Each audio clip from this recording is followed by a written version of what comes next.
اعوذ باللہ من الشیطان الرجیم بسم اللہ الرحمن الرحیم لم یلد ولم یولد سورہ اخلاص کی ایک آیت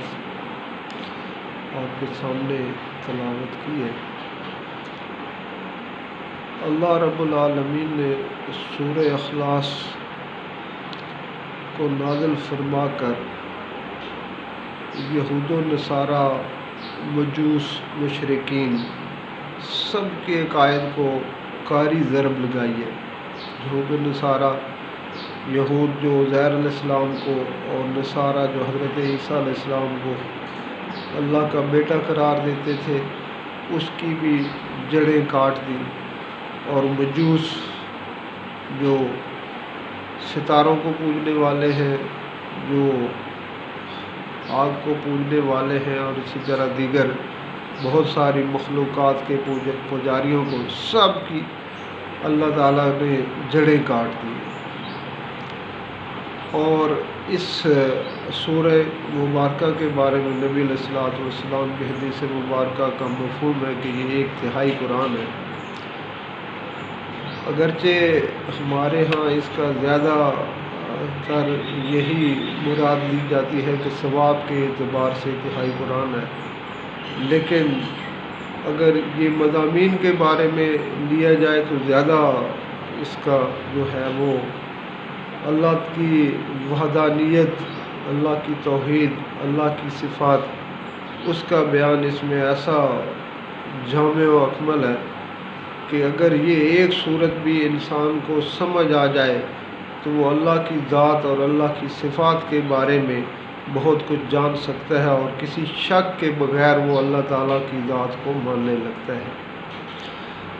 ہمارے ہاں اس کا جو ترجمہ لم یلد ولم یولد کا کیا جاتا ہے وہ یہی ہے کہ نہ وہ کسی کا بیٹا ہے اور نہ وہ کسی کا باپ ہے۔ اگرچہ آج تک سائنس میں جو ترقی ہوئی ہے اس میں اگر دیکھا جائے تو کسی کا اگر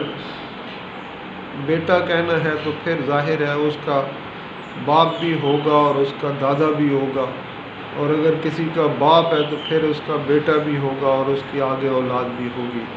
تو اللہ رب العالمین نے ان عقائد کی نفی فرمائی ہے۔ اللہ رب العالمین جب چاہتے ہیں تو کسی جنس سے اس کی ہم جنس دوسری پیدا فرما دیتے ہیں۔ سائنس اپنی ساری ترقی کے باوجود آج اس مقام پر آن کھڑی ہے کہ وہ ایک جنس سے،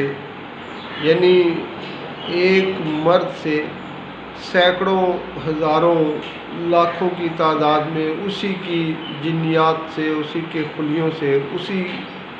شکل کے اور اسی جنس کے مرد بنا سکتی ہے۔ ایسے ہی کسی عورت کے کچھ جنین لینے سے، خلیے لینے سے اسی طرح کی بے شمار عورتیں بنائی جا سکتی ہیں، لیکن کسی عورت کے خلیوں سے مرد نہیں بنایا جا سکتا، اور کسی مرد کے خلیوں سے کوئی عورت نہیں بنائی جا سکتی۔ لیکن اللہ رب العالمین نے یہ بھی بنا کے دکھایا کہ حضرت آدم علیہ السلام کے جنین سے ایک عورت کو جنم دیا، اور سیدہ مریم علیہ السلام کے جنین سے ایک مرد کو جنم دیا۔ تو یہ جنیات سے، جنس سے، ایک جنس سے دوسری جنس، یہ ابھی تک سائنس بنانے میں کامیاب نہیں ہوئی، اور اگر کامیاب ہو بھی جائے تو اللہ تعالیٰ کی ذات ایسی ہے کہ جس نے بغیر جنس کے حضرت آدم علیہ السلام کو پیدا کیا، یعنی ان میں کسی جنیات کی، کسی سیل کی، کسی خلیوں کی ضرورت نہیں پڑی۔ لیکن اللہ رب العالمین نے جب سورہ اخلاص میں اپنا تعارف کروایا تو فرمایا لم یلد ولم یولد، وہ عمل تولید سے، ہر طرح کی تولید سے، یعنی نہ اس کے اوپر نہ اس کے نیچے، ہر طرح کی تولید سے، اس سارے سسٹم سے ہی پاک ہے۔ نہ اس میں سے کوئی چیز، کوئی بھی چیز اللہ کے علاوہ ساری کی ساری مخلوق اور اللہ صرف خالق، مخلوق اور خالق کے درمیان کہیں بھی لم یلد ولم یولد کہہ کے اللہ نے اس سارے کی نفی کر دی کہ ان کے درمیان کوئی نسبت قائم بھی نہیں ہو سکتی۔ اللہ اللہ ہے، ہمیشہ خالق ہے اپنی ذات میں اور اپنی صفات میں، اور مخلوق مخلوق ہے اپنی ذات میں بھی اور اپنی صفات میں بھی۔ اللہ تعالی ہمیں اس کا دھیان نصیب فرمائے اور اس پر ہمارے یقین کو جمائے۔ آمین آمین آمین۔